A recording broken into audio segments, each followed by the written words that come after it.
En 2016, dans le Gard, un policier qui s'appelle Jean-Régis Julien abat son ex-compagne Karine Ramière de 3 balles dans la tête, tirées à bout portant. Et il le fait sous les yeux de leur fils de 2 ans. Il n'aurait pas supporté que Karine le quitte. Alors ouvrons ensemble la cote B du dossier d'instruction de Jean-Régis Julien. Europe 1, Christophe Ondelatte.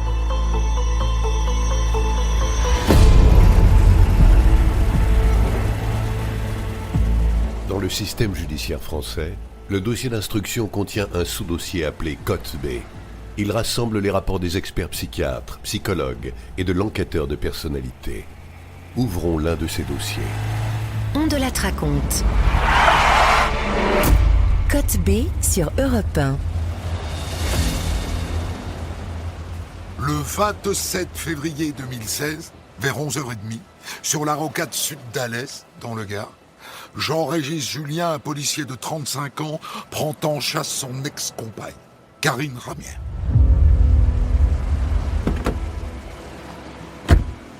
Comme s'il était en intervention, il lui coupe la route. Il bondit hors de sa voiture. Il s'approche de la voiture de son ex. Il empoigne son arme de service à 2 mains. Et il vise la tête.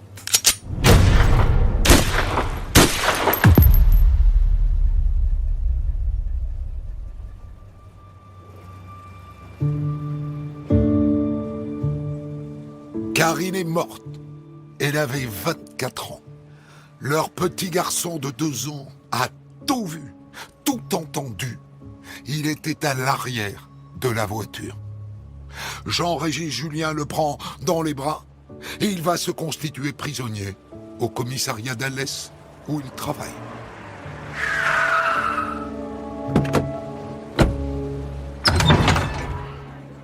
Les gars, je viens de faire une très grosse connerie. C'est moi l'auteur des coups de feu sur la rocade d'Alès. J'ai tué Karine. Tenez, voilà mon arme. Occupez-vous de mon petit. Et je veux un avocat.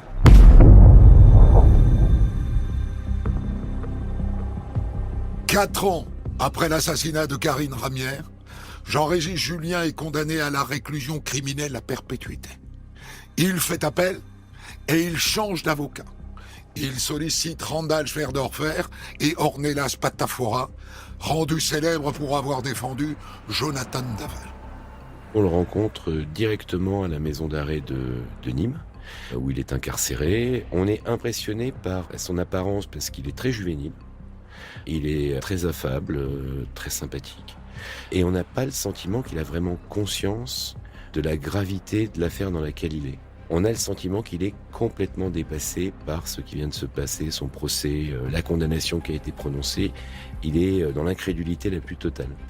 Et on a peur d'une chose, c'est qu'il voit en nous quelque part des sauveurs, ce qu'on n'est pas. Et on lui explique très vite que sortir de perpétuité sera le maximum qu'on pourra faire pour lui. Donc je pense que pour lui, c'est quand même difficile à entendre.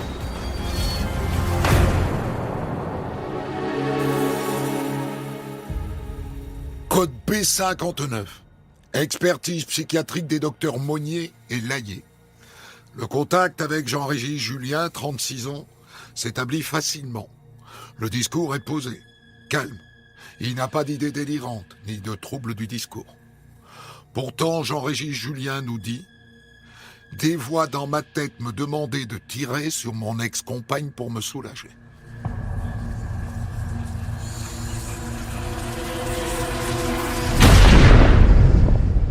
Malgré ces symptômes délirants, Jean-Régis Julien n'est pas atteint d'une maladie mentale. Les voix qu'il entend ne correspondent pas à des phénomènes psychotiques. Néanmoins, il apparaît par moments avoir une perception biaisée de la réalité. Jean-Régis Julien, il a une perception qui est biaisée de la réalité.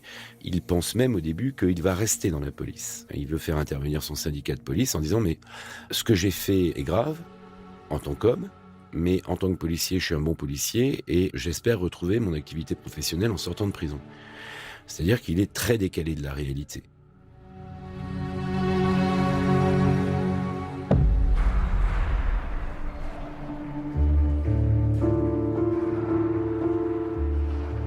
En attendant, Jean-Régis Julien a une nouvelle compagne. Depuis sa cellule, il lui écrit qu'il est plein d'espoir pour son avenir. Il n'y a pas une seconde où je ne pense à toi. Dès ma sortie de prison, j'espère que tu seras là pour moi, car j'ai envie de construire quelque chose avec toi. Quand je sortirai, on pourra aller à Venise, à Rome. J'essaie de m'entretenir pour rester beau pour toi. Je fais des pompes, des abdominaux. Dès que j'aurai le jugement, je vais demander une grâce présidentielle. Sick.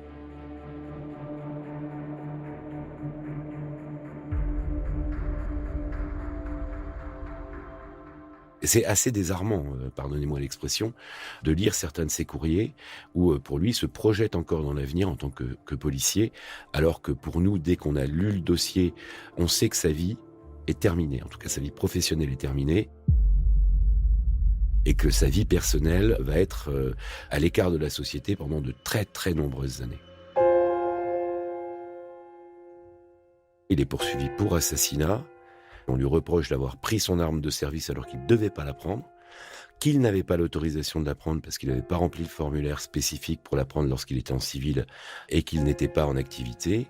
Et on sait que très peu de temps avant les faits, un jour avant, il retourne au commissariat de police, prendre son arme de service dans son casier.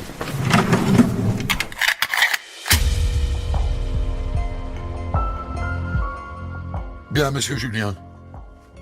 Maître Spatafora et moi avons besoin de vous interroger sur les faits et les conditions dans lesquelles vous avez tiré. Vous pouvez nous expliquer? Ce jour-là, je croise Karine en voiture, par hasard. Elle était entre Alès et Saint-Ambroise. Alors je fais demi-tour et je la suis sur 15 km. Je voulais la stopper. J'ai passé un trottoir pour la contourner. Et là, un pneu a éclaté. Je crève. Et la voiture de Karine, je la vois repartir, quoi. Et c'est là que j'ai pété un plomb. Maître, c'est un démon. C'est un démon, il a pénétré mon âme.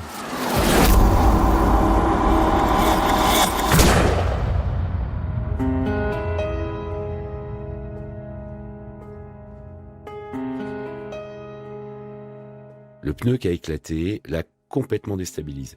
Et pour lui, ce qui s'est passé après était presque irréel.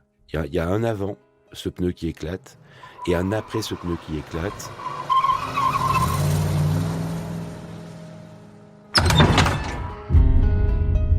Il prend l'option, assez étonnante, d'accélérer très violemment, de se décaler de la file de voiture, de remonter toute la file de voiture jusqu'à la voiture de sa compagne près d'un rond-point, de se mettre en travers de la route comme dans une interpellation de police. Et là, on rentre dans quelque chose d'assez particulier, presque mécanique, presque clinique. Il sort du véhicule, arme au poing, et, comme dans une opération de police, braque sa compagne et il va tirer. 1 fois, 2 fois, 3 fois.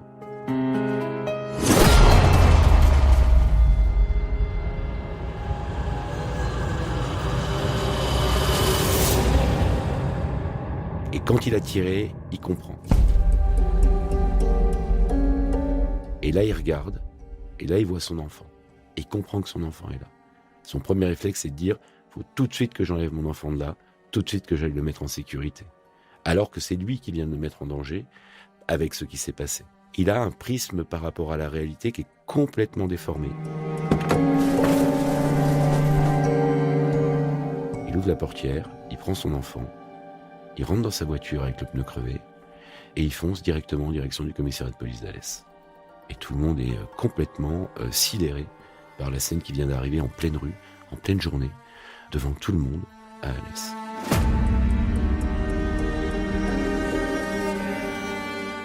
Et là, le policier qui reçoit ça, sur le coup, il comprend pas ce qu'il arrive.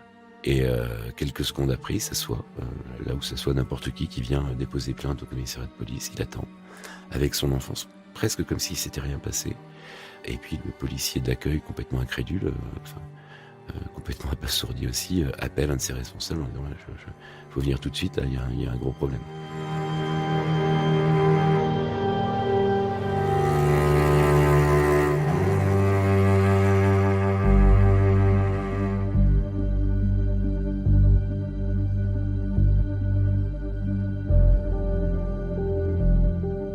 Au moment où il assassine son ex-compagne, Jean-Régis Julien est policier au commissariat d'Alès. C'est aussi un pompier volontaire, comme son père. Un homme présenté par tous comme serviable, avec un grand sens du dévouement et de l'honneur. Dès lors, comment a-t-il pu commettre cette folie? Alors que les experts le disent, il n'est pas fou. Évidemment, la juge d'instruction se plonge dans les arcanes de sa vie et de son enfance.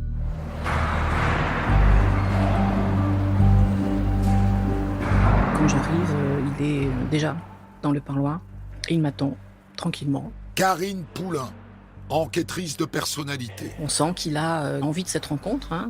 Voilà, il est plutôt poli, plutôt posé. Il attend mes questions, il y répond, il interagit. Il est plutôt à l'aise dans l'entretien.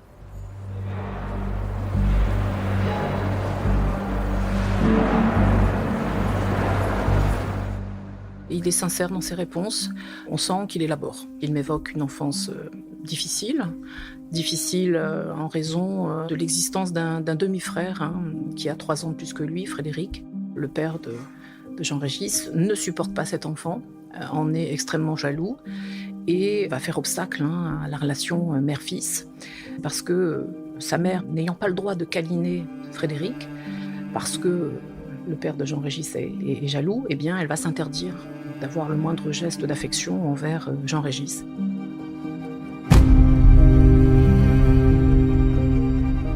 Les enfants font beaucoup de bêtises, notamment Frédéric, donc il y a beaucoup de conflits, il y a même des violences, puisque cet enfant finira par être placé à l'âge de 13-14 ans et il ne reviendra jamais à domicile. Et pour Jean-Régis, c'est un vrai drame parce qu'il est profondément attaché à ce frère, ils ont grandi ensemble, ils sont solidaires. La mère, lasse de cette situation, va finir par quitter le domicile brutalement. C'est ce que j'appellerais le premier abandon dans la vie de Jean-Régis.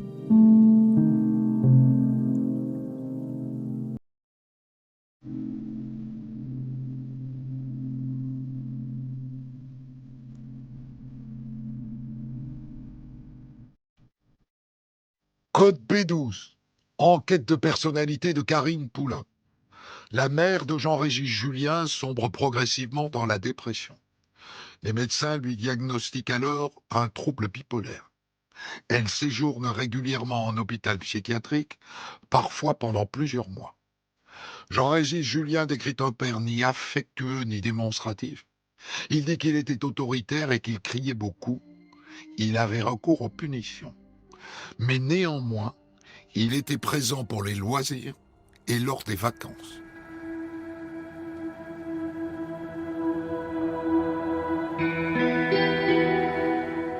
Première relation qu'il mentionne, il a 18 ans, il fait la connaissance d'Alexandra. Il était très amoureux de cette jeune femme avec laquelle il est resté environ 4 ans. Quelque temps plus tard, il fait la connaissance de Marie. Il a à ce moment-là 22 ans. Marie, elle a 3 ans de moins que lui, elle a 19 ans. Ils sont restés 2 ans ensemble, il n'y a pas de vie commune. Il était là encore très amoureux de Marie. Marie qui, au bout de 2 ans, met un terme à leur relation. Il le vit très très mal et il m'explique qu'il a mis 1 an à s'en remettre. C'est à ce moment-là, c'est l'occasion pour lui de m'expliquer qu'être quitté, c'est très difficile, voire insupportable. Marie, elle m'explique qu'à l'époque, Jean-Régis Julien était quelqu'un d'immature, plutôt égocentré, plutôt instable, plutôt indécis, qu'il était extrêmement cachottier. Il restait des périodes assez longues sans être joignable. Mais finalement, il découvre qu'il est infidèle. Code B13. Enquête de personnalité de Karine Poulain. Alors qu'il naviguait en Zodiac, Marie annonce à Jean-Régis Julien qu'elle le quitte. À cet instant, Jean-Régis Julien devient fou. Il attrape Marie à la gorge. Se voyant mourir, la jeune femme appelle à l'aide. Un pêcheur vient la secourir et l'emmène au commissariat où elle dépose plainte.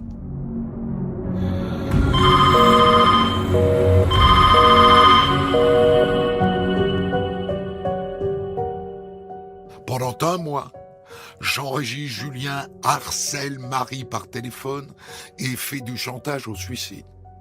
Ce n'est qu'à la suite de cette seconde plainte pour harcèlement qu'il cesse d'importuner la jeune femme. Maître Randall Schwerdorfer, avocat de Jean-Régis Julien. Ils se mettent très rapidement ensemble en couple et très rapidement, Karine va tomber enceinte.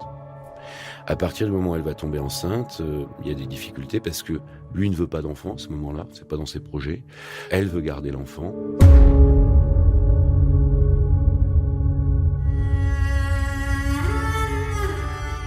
Là, pour lui, c'est une véritable trahison. Il est convaincu qu'elle lui a fait un enfant dans le dos et il va nier cette grossesse et il va se comporter avec Karine de façon particulière. Il reconnaît, il est exécrable, il est dénigrant, il est disqualifiant. Il va mal se comporter durant toute sa grossesse.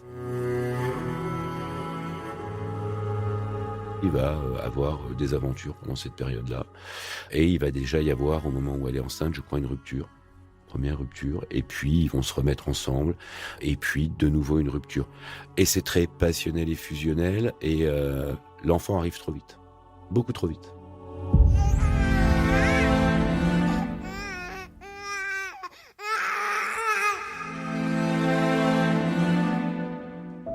L'enfant vient au monde, et là c'est un point de bascule. Une de ses amies me dira que jusqu'à ce que l'enfant vienne au monde, il n'était pas amoureux de Karine. Mais l'enfant, en fait, va venir lui apporter ce dont il ne pensait pas avoir envie, c'est-à-dire une famille, un ancrage. Et là, à partir de là, eh bien, il va commencer à s'attacher à Karine. Donc il a été odieux toute la grossesse, l'enfant vient au monde, et là, il semble que Karine joue aussi, elle, sa partition. Karine, elle ne se laisse pas faire, hein.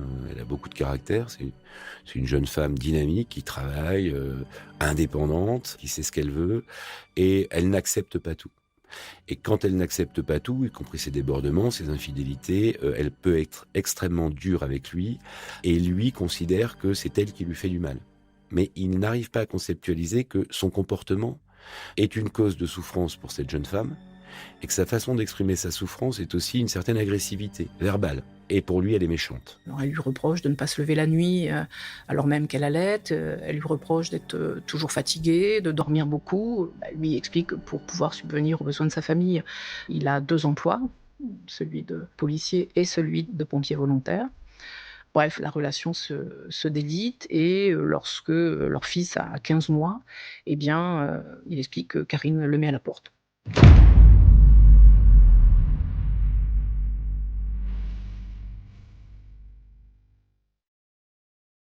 Code B53. Expertise psychiatrique des docteurs Monnier et Laillé. Après la découverte d'un nouveau SMS compromettant sur le portable de Jean-Régis Julien, Karine décide de mettre fin à leur relation.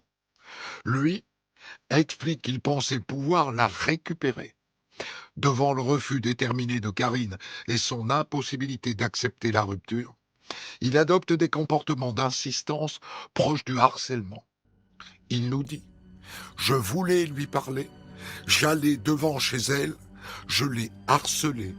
C'était plus fort que moi, je la voyais comme un idéal. » À partir du moment où elle le met à la porte, là, il se sent abandonné. Et l'abandon réactive chez lui des très mauvais souvenirs, va le plonger dans une dépression. Et il explique que ce qui a entretenu cette dépression, c'est qu'en fait, Karine, qui est monitrice éducatrice, va favoriser sa place de père. Donc, ils continuent à faire des activités ensemble, ils voyagent même ensemble. Régulièrement, il vient garder son fils, il s'en occupe. Et donc, dans son esprit, ça entretient l'illusion de la continuité d'une relation. Et là, on a quelqu'un qui est quand même en souffrance psychologique, et puis ça le renvoie à un vide total. Dans ses centres d'intérêt, en réalité, il y a son métier, il y a son métier, et il y a son métier. Donc en dehors de tout ça, il y a l'autre. L'autre, ça va être Karine. Il y a son enfant, mais il n'y a pas grand-chose d'autre. Et il se rend compte qu'en réalité, sa vie, en dehors de son travail, il a un temps phénoménal. Et ce temps-là, il va le passer devant chez elle, ou à la suivre, ou à passer des heures dans sa voiture, à attendre qu'elle arrive. Et en fait, il est rempli d'un vide sidéral, qui est provoqué par l'abandon, un sentiment d'abandon profond, comme un enfant peut avoir ce sentiment d'abandon avec sa mère. Jean-Régis Julien raconte à l'enquêtrice de personnalité qu'il passait des journées à espionner la mère de son fils. Et quand il a découvert que Karine avait un nouvel homme dans sa vie, il a pété les plombs. Qu'est-ce qu'il va avoir comme réaction ? Il va la harceler. La harceler d'appels téléphoniques. Docteur Laurent Layet, expert psychiatre. Il sent qu'il est en train de la perdre. Et donc, comme il la perd, il perd pied. Et le jour des faits mis en cause, il se dit qu'il veut voir son fils. Il se dit qu'il veut reprendre contact avec son ex-compagne. Et donc, à nouveau, il veut la reconquérir. Et puisqu'elle est avec un nouveau compagnon, sa relation est définitivement terminée. Karine, elle bascule d'un objet d'amour en une image menaçante, en un objet de haine. Donc ses affects d'amour envers Karine se transforment en affects de haine.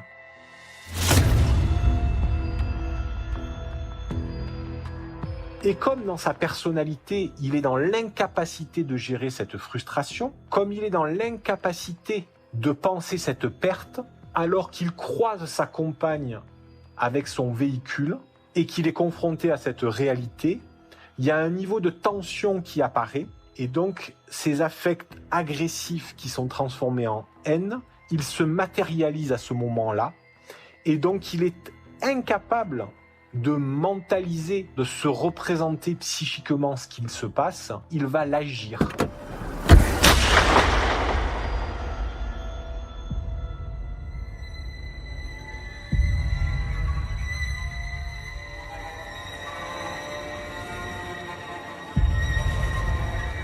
Code P12, expertise psychiatrique des docteurs Monnier et Layet. La confrontation de Jean-Régis Julien à la réalité l'a conduit au passage à l'acte.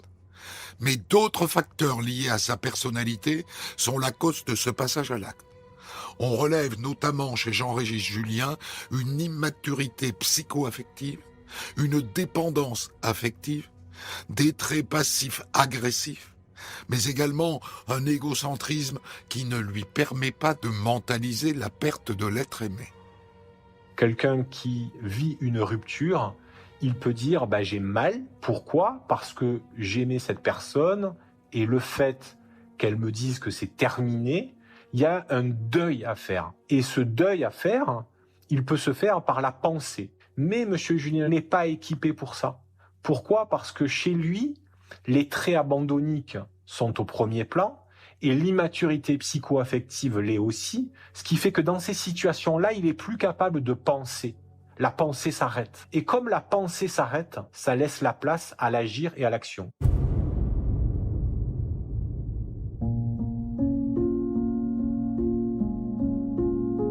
Être quitté, ça ravive des blessures intenses du passé. Karine Poulain, enquêtrice de personnalité.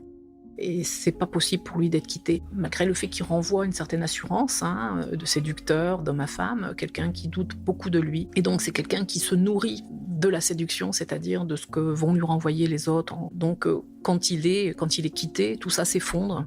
Code B19, enquête de personnalité de Karine Poulain.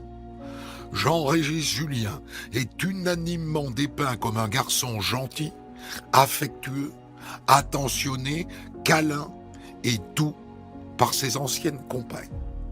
Mais il est aussi perçu comme un homme volage, infidèle, ayant peu confiance en lui, avec en permanence un besoin d'être rassuré et guidé.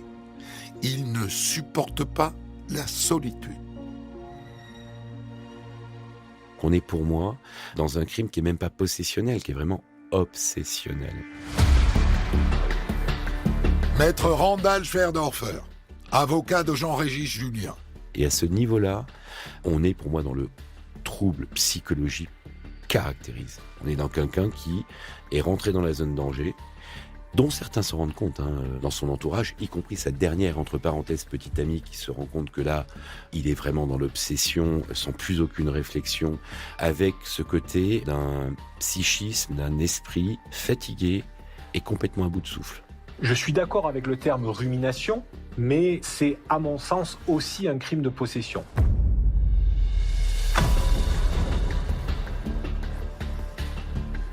Parce que Monsieur Julien, lorsque Karine lui dit « c'est terminé et j'ai quelqu'un d'autre », il perd son objet d'amour.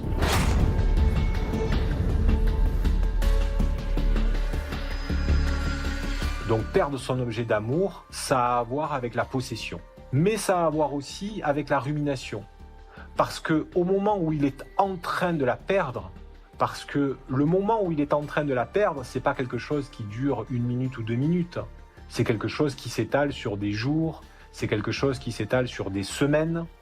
Et durant ces jours ou ces semaines, il va pouvoir la reconquérir, ou il faut qu'il arrive à la reconquérir comme il l'a déjà fait par le passé.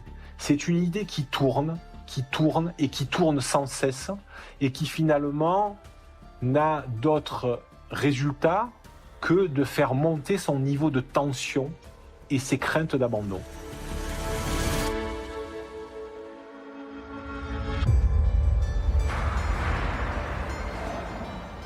Vraiment, madame, il n'y a pas un seul jour où je regrette pas ce que j'ai fait. Du fond de mon cœur, je suis dévasté. Dévasté par la mort de Karine. Je me demande pourquoi j'ai fait ça, quoi. Je n'arrive pas à comprendre. J'en pouvais plus de cette situation. J'étais plus moi-même. Je l'aimais éperdument. Je sais que je pourrais rien réparer. Rien. Franchement, mon sort, je m'en fous. Après avoir exécuté son ex-compagne, Jean-Régis Julien est jugé en appel devant la cour d'assises d'Avignon. Faites entrer l'accusé. L'audience, elle est horriblement tendue quand on l'aborde. C'est très tendu avec les avocats des parties civiles. C'est manifestement hostile. Maître Randall Schwerdorfer, avocat de Jean-Régis Julien. Il est montré comme le monstre, vu comme le monstre, vu comme un prédateur absolu. On est dans un procès manichéen. Voilà, c'est le monstre avec l'ange. Et c'est le monstre qui a tué l'ange, il faut exécuter le monstre.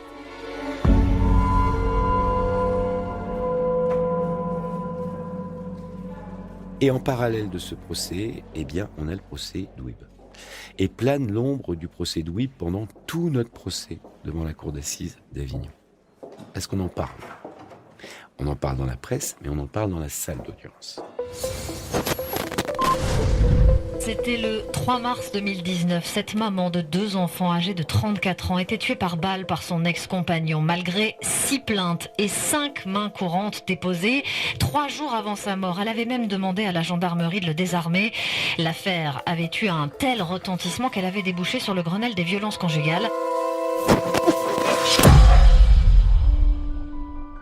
Et en fait, personne n'a jamais été réellement inquiet d'un passage à l'acte de Jean-Régis Julien. Personne. C'est une fois que les faits se sont passés que certains ont dit « je m'en doutais, ah bah oui, ça devait arriver ». C'est facile de reconstruire l'histoire au travers du prisme de l'affaire criminelle. Chez lui, il n'y a pas d'escalade, c'est pas un compagnon violent, c'est même pas un compagnon possessif dans le couple. On est vraiment a posteriori du couple dans l'obsessionnel, dans la rumination. Mais dans le couple, il n'y a rien qui permet de penser, si ce n'est qu'il a ce problème abandonnique, que c'est quelqu'un qui est dans la possession, dans le contrôle. Monsieur l'avocat général, vous avez la parole. Je regrette sincèrement, au nom de l'institution, que tout n'ait pas pu être fait avant. Il y avait des signaux faibles, du harcèlement notamment. Une plainte avait été déposée. Monsieur Julien ne peut pas se plaindre qu'il ne voyait pas son fils. Tout le reste n'est qu'apitoiement sur son sort. Ce que vous avez à juger, c'est un féminicide, même si ce terme n'est pas juridique. Randall Schwerdorfer, l'avocat de Jean-Régis Julien, s'est adressé brièvement à la cour d'assises en demandant que ce procès ne devienne pas le procès du féminicide. Ce ne doit pas être le procès du meurtre des femmes, mais le procès du meurtre d'une femme. Les médias relaient ce terme de féminicide, mais les faits se suffisent à eux-mêmes. Monsieur Julien est un policier, mais il n'en est pas moins un homme ordinaire, a lancé maître Schwerdorfer.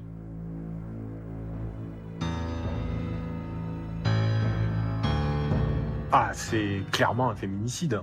C'est pas de l'ordre. C'est clairement un féminicide. Docteur Laurent Layé, expert psychiatre. Alors certes, il n'y a pas toutes les étapes de l'escalade. On a sauté certaines marches. Mais on passe d'un amour idéalisé à un peu de dénigrement, à du harcèlement téléphonique et ensuite à un geste homicide. Donc on est quand même dans une logique qu'on retrouve très fréquemment dans les violences conjugales. Donc c'est pas effectivement quelque chose qui pourrait être un cas très typique, mais ça répond à une logique qui est quand même assez similaire. Ce qu'il faut savoir, c'est que les féminicides, la plupart interviennent au moment de la rupture. Ça dit quelque chose de la relation d'objet, si je puis dire, qu'avait pu établir Jean-Régis. Elle le quitte et là il s'accroche et ne supporte pas finalement d'être quitté et préfère finalement casser son jouet, quoi. Effectivement, le schéma qu'on a en tête, c'est une vie commune avec le premier coup porté, puis le deuxième, puis le troisième. Non, ça peut aussi se passer comme ça, c'est-à-dire pas de coup, mais finalement une certaine emprise, une violence psychologique, du harcèlement. Le harcèlement est souvent une porte d'entrée.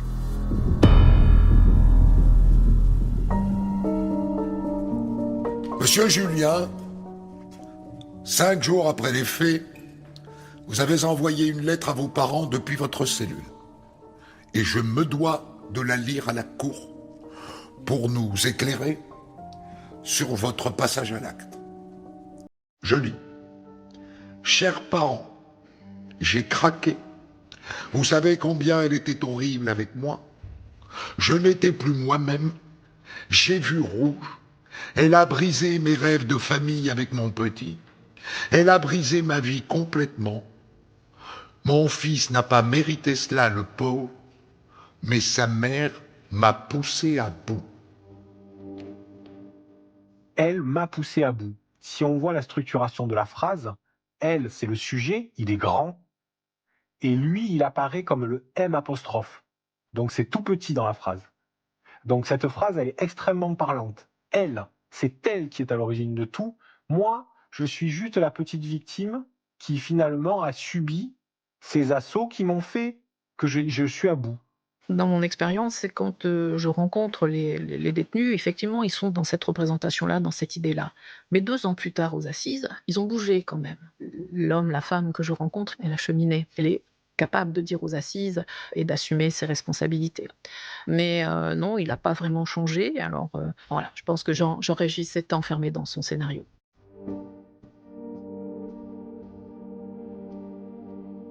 À l'audience, la sœur de Karine lit une lettre à Jean.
Il y a en plus l'enfant. la présence de l'enfant. Et ça a un impact considérable sur la cour d'assises. D'abord, il a tué sa compagne dans le véhicule avec l'enfant derrière, en faisant prendre un risque phénoménal à l'enfant aussi. Mais ce qui est très difficile dans une cour d'assises, c'est que pour les jurés de la cour d'assises, cet enfant a vu, a vécu, même s'il est très petit, un souvenir qui va s'estomper, mais qui va rester complètement traumatique jusqu'à la fin de ses jours. Et ça, aux assises, c'est très difficile. Il y a un jour où il faudra qu'on explique à Mathis que c'est son père qui a tué sa mère. Et ce sera à Mathis de se décider et de choisir si oui ou non il veut voir un jour son père. Ce ne sera pas à lui de décider s'il veut continuer à être son père ou voir son fils. Et ça, là aussi, ça a été difficile pour lui de comprendre que si un jour il revoyait Mathis, c'est parce que uniquement Mathis accepterait de le revoir. En appel, Jean-Régis Julien est moins lourdement condamné. Il échappe à la perpétuité. Il écope de 30 ans de prison, dont 20 ans de sûreté.